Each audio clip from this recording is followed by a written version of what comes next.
Ja H-Tani toka Stanton, two boys Rwinkwavu Hospital, GS Rwinkwavu School, Kadridimba River, Mbarani Road, Kabarondo Dan Kigali.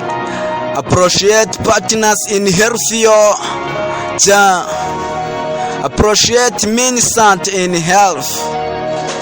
H-Tani Mareria, new song. Ja wait listen. Mareria, this is a tacky body. Mareria caused by unfair must be a female. There is some process prevention malaria. Listen to me, do what I'm saying.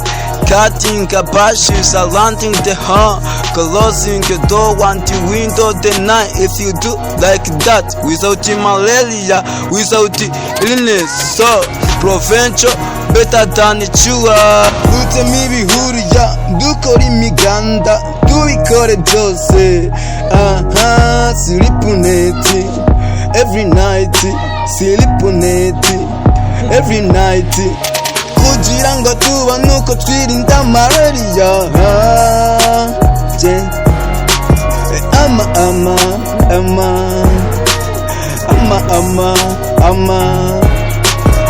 Amaganira icyo cyago kurehe.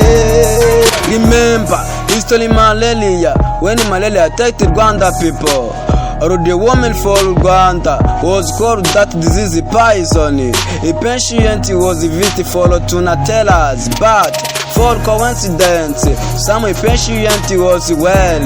My people, let's come now that malaria caused by unfair mosquito female. Dute mibi hurya, dukora imiganda, tubikore byose. Silipuneti, every night, silipuneti, every night. Kugira ngo tuba nuko twirinda mararia.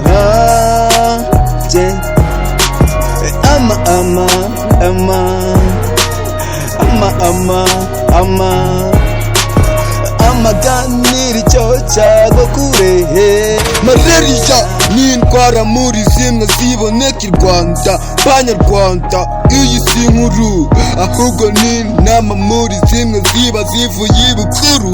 Dutema ibihuru hasi hejuru kugira ngo twirinde malaria. Dutema ibihuru dukora imiganda, tubikore byose. Silipuneti, every night, silipuneti, every night. Kugira ngo tuba nuko twirinda malaria.